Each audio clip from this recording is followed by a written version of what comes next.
ጦርነት እየተቀሰቀሰ ነው። የወርቅ ፍልሚያውና ወታደራዊ ስምሪት። ህወሓት በኢትዮጵያ ብሔራዊ ምርጫ ቦርድ ከተሰረዘ በኋላ ሙሉ ትኩረቱን በሁለት አቅጣጫ ያደረገ መስሏል። አንደኛው ከኤርትራ ጋር ይታማበት የነበረውን ያልተቀደሰ ግንኙነት በአደባባይ ምን ችግር አለው በማለት ከፌዴራል መንግስት ከተቋረፈው ኃይል ጋር መገናኘቱ እንደ ጤናማ መቁጠሩ ነው።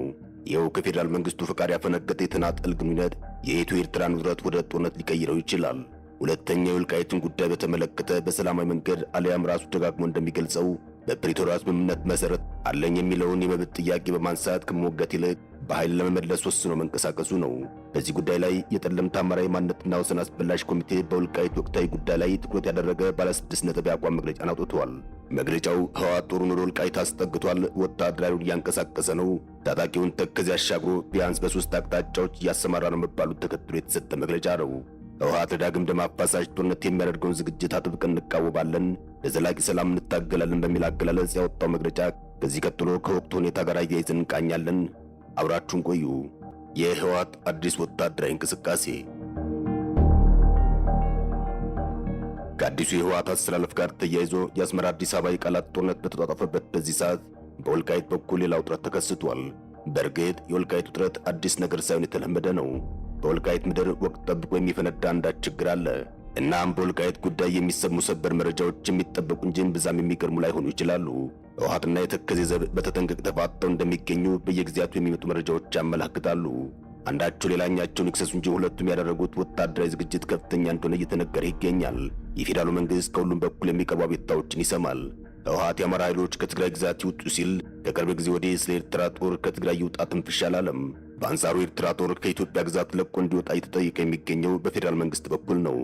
አምባሳደር ዲና ሙፍቲ የኤርትራ ወታደሮቿን ከኢትዮጵያ ግዛት እንድታስወጣ መጠየቃቸውም የዚህ ማሳያ ነው። ህወሓት ግን የኤርትራን ጉዳይ ችላ ማለት ጀምሯል። የሚያሳዝንም የሚያስተዛዝብም ነገር ሆኗል።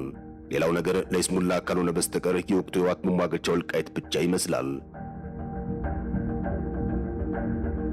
የተነገሩና ያልተነገሩ የታወቁና ያልታወቁ ፍልሚያዎች በወልቃይት በኩል ጀምረዋል። ለዚህም ማሳያው የአስመላሽ ኮሚቴው መግለጫ ነው። መግለጫው በወልቃይት ያለውን ሌላ ዙር ጦርነት ስጋት የሚጠቁም ሆኗል። የመግለጫው ዝርዝር እንዲህ ይላል። የጠለምት አማራ ህዝብ ለ3 አስርት ዓመታት በላይ የሚሻገር የመከራ ጊዜ አፓርታይድ አገዛዝ ተጭኖበት መቆየቱ የሚታወቅ ነው ይላል መግለጫው። ወደ ኋላ የችግሩ መነሻ ነው ያለውን የህገ መንግስቱን ጉዳይ ያስታውሳል። የ1987 ህገ መንግስት ከመጽደቁ በፊትና በኋላ ያለውን የኃይል ግብግብ ያስታውሳል። ይህም ሁሉ ሆኖ አሁንም ያለውን ልዩነትና ጥያቄ በሰላማዊ መንገድ ለመመለስ ያለውን ዝግጅት ያስረዳል። ህወሓት ግን ከሰላማዊ መንገድ ይልቅ የኃይል አማራጮችን በመውሰድ ለዳግም ደም አፋሳሽ ጦርነት ዝግጅት ማድረጉን ይገልጻል። መግለጫው እንዲህ አይነቱን የጦረኝነት እንቅስቃሴ አጥብቀን እንቃወማለን ሲል ተደምጧል። ሁለተኛው የኢትዮጵያ ምርጫ ቦርድ ህግና አዋጅን በመጥቀስ ከግንቦት 6 2017 ጀምሮ ከፓርቲነት የተሰረዘው ህወሓት የፖለቲካና የታጣቂ ስምሪቶችን በመስጠት ላይ ይገኛል ሲል ወቅታዊ የህወሓት ወታደራዊ እንቅስቃሴን በመግለጫው አመላክቷል። ህወሓት በሽራሮ፣ በደደቤት፣ በደርባ አባይ፣ በአዲ ገብሩና በዛላ በኩል ሰራዊት አስጠግቶ እንደሚገኝ ተጠቅሷል። የወርቅ ዝርፊያውና ወታደራዊ ትንቅንቁ። የህወሓት አንዳንድ አመራሮችና ጀነራሎች በወርቅ ዝርፊያ ተሰማርተው እንደሚገኙ መነገር ከጀመረ ቆየት ብሏል። የአስመላሽ ኮሚቴ መግለጫው ይህንን ጉዳይ በመጠኑ ዳስሶታል። እንደ መግለጫው ከሆነ በጠለምት በረሃ፣ አርማደጋ፣ ደልድማና መሰል ቦታዎች የታጠቁ ኃይሎች ገብተዋል። ምስክር፣ አምበል ወይም ጻዳ ቀርኔ፣ ደገብራይና፣ ፍየል ውሃ የወርቅ ዝርፊያ ተባብሷል። በተጠቀሱት አካባቢዎች ወርቅ ማዕድን ቁፋሮ እየተካሄደ እንደሚገኝ ይነገራል። ቁፋሮ የሚካሄደው በህወሓት ትዕዛዝ ሰጭነት እንደሆነም በመግለጫው ተመላክቷል። በእነዚህ አካባቢዎች ብዙዎች እየተፈናቀሉ ይገኛሉ። በተለይ ዝርፊያ የሚካሄደው በወታደራዊ ታጅቦ በመሆኑ በአካባቢ ላይ ከፍተኛ ስጋትን ፈጥሯል። ህወሓት በወታደራዊ በመረጃና የፖለቲካ ኃይሉ የራሱን ስምሪት ወስዶ እየሰራ መሆኑም ተገልጿል። ይህም ዳግም ወደ ደም አፋሳሽ ጦርነት የመግባት የጥፋት ስምሪትና የቅድመ ዝግጅት አካል እንደሆነ እንገነዘባለን ሲል አስመላሽ ኮሚቴው ገልጿል። ህወሓት እያደረገ ያለው የፕሪቶሪያን ስምምነት በመጣስ መሆኑን በመግለጫው አመላክቷል። ህወሓት ፕሪቶሪያ ላይ ከፈረመው ባለ 15 አንቀጽ ሰነድ ውስጥ ሙሉ ለሙሉ ትጥቅ እንደሚፈታ ተዋጊዎቹም በሙሉ ወደ ተሃድሶ እንዲገቡ ያስገድዳል። ነገር ግን ይህ በአግባቡ አልተፈጸመም ሲል ከሷል። አያይዞም ወታደራዊ ስልጠናዎችን እየሰጠ እንደሚገኝ መረጃዎች አሉኝ ብሏል። ከዚህ ባሻገር ጦሩን እያስጠጋ እንደሆነም ገልጿል። ተከዜን አሻግሮ ባስገባቸው ታጣቂዎቹ ህዝብ ላይ ማንነት ተኮር በደል እየፈጸመ እንደሚገኝ በመግለጫው አመላክቷል። ይህም የስምምነቱን መሰረታዊ ዓላማ ግጭትን በዘላቂነት የማስቆም የሚለውን ፍሬ ሐሳብ በተጨባጭ የሚቃረን ጦረኝነት ሲል ገልጾታል። በፕሪቶሪያ ስምምነት መሰረት የህወሓት ታጣቂዎች ትጥቅ መፍታት ሰራዊት መበተንና ከማህበረሰቡ ጋር መልሶ የመዋሃድ ወይም ዲዲአር ዕቅድ ያለአንዳች መጓተት እንዲፈጸም በድጋሚ እንጠይቃለን ሲል ጥሪውን አቅርቧል። የታጣቂ ቡድኑ እንቅስቃሴ ለሌላ ዙር ጦርነት ወረራ የሚያደርገው ዝግጅት አመላካች ስለሆነ በአስቸኳይ መፍትሄ ይፈለግለት ሲል ጠይቋል።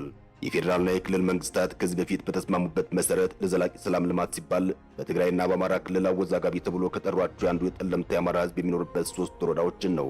ችግሩ በዘላቂነት መፈታት አለበት በተባለበት መንገድ እስኪፈታ ድረስ በ3ቱም ወረዳዎች የሚገኘው ህዝብ ጊዜያዊ ህዝባዊ አስተዳደር በማዋቀር የአካባቢ የልማትና የፍትህ ጥያቄዎች እንዲቀላጠፍ መንግስት ማምኖ እንቅስቃሴዎች መጀመራቸው ይታወቃል። ያምኖ ግን የጊዜያዊ ህዝባዊ አስተዳደር ምስረታው እስካሁን ድረስ ተፈጻሚ አልሆነም ብሏል።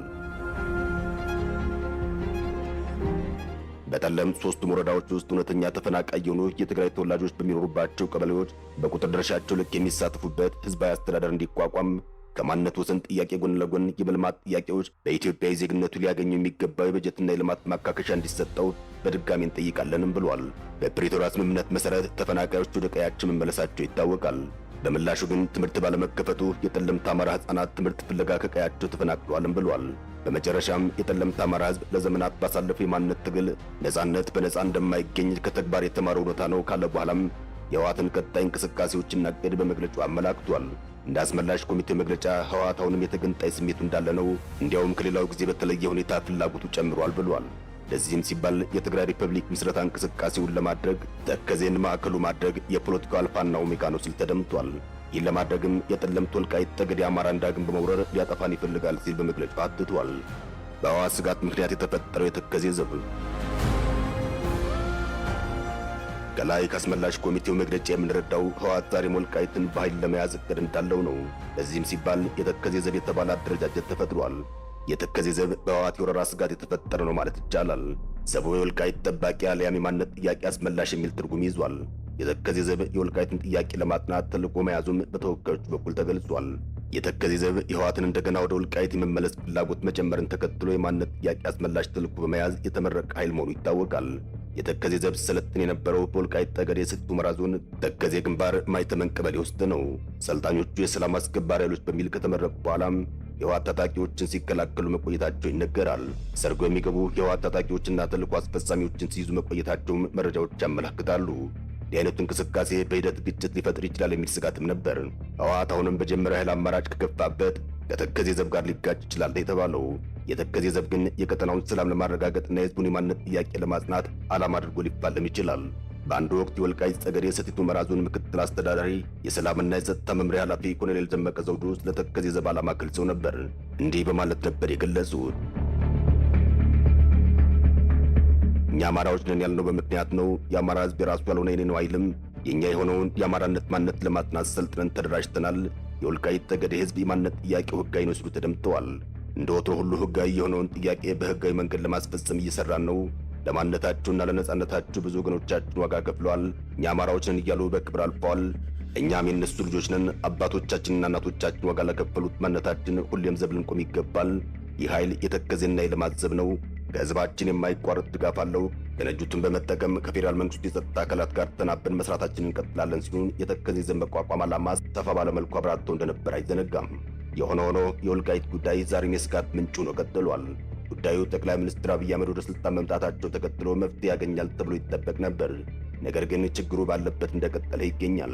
ምንም እንኳን የሰሜኑን ጦርነት ተከትሎ በወልቃይትና በራያ የነበረው የህወሓት አስተዳደር መዋቅር ፈርሶ በአማራ ክልል አስተዳደር ስር ቢዋቀርም ችግሩ አልተቀረፈም። ህወሓት እንደገና የኃይል አማራጭን በመውሰድ ለጦርነት እየተዘጋጀ ብቻ ሳይሆን ወታደራዊ ስምሪት እየሰጠ ይገኛል የሚለው በመግለጫ መልክ እስከ መገለጽ ተደርሷል። ይህም የቀጠናውን ወቅታዊ ውጥረት ይጠቁማል። ጥያቄ የወልቃይት ውጥረት በምን ይበርዳል የሚለው ነው። መረጃዎች እንደሚጠቁሙት በአሁኑ ሰዓት የህወሓት ወታደራዊ ኃይልና የተከዜ ዘብ በከባዱ ተፋጠው ይገኛሉ። በጉዳይ ላይ የፌዴራል መንግስት እርምጃ እየተጠበቀ ይገኛል። የፌዴራል መንግስት የያዘው የመፍትሄ ሐሳብ ህወሓትም ሆነ የወልቃይት ተወካዮች ብሎም እንደ አማራ የሚያስማማ ሆኖ እየተገለጸ አይደለም። የፌዴራል መንግስት የወልቃይትን ጉዳይ በህዝብ ውሳኔ መፍታት ዓላማ አለው። ይህ ግን ሁለቱንም የሚያስማማ አልሆነም። በአጠቃላይ በወልቃይት ጉዳይ ያሉት ውስብስብ ችግሮች ብዙዎችን ያሰጋሉ። ከላይ አስመላሽ ኮሚቴው በመግለጫው እንደገለጸው በወልቃይት የህወሓት ወታደራዊ እንቅስቃሴ ወደ ሌላ ዙር ጦርነት የሚያመራ ነው። በዚህ ላይ የተከዜ ዘብ በተጠንቀቅ መቆም ቀጠናውን ያሰጋዋል። ምናልባት የህወሓት ኃይል ከገፋ የመልስ ምቱ የከፋ ይሆናል። የሆነ ሆኖ የህወሓት ወቅታዊ ወታደራዊ እንቅስቃሴ ወልቃይትን በኃይል ከመያዝ ባሻገር የወርቅና የማዕድን ዝርፊያውን ለማሳለጥ ነው የሚል አስተያየት አለ። በወልቃይት በኩል ከኤርትራ አልፎ ከሱዳን ጋር ለመገናኘት ምቹ ስለሆነም ህወሓትን አካባቢ አጥብቆ ይፈልገዋል። ሰላም ለሀገራችን፣ ሰላም ለህዝባችን ይሁን። አበቃን። ሰናይ ጊዜን ተመኘን።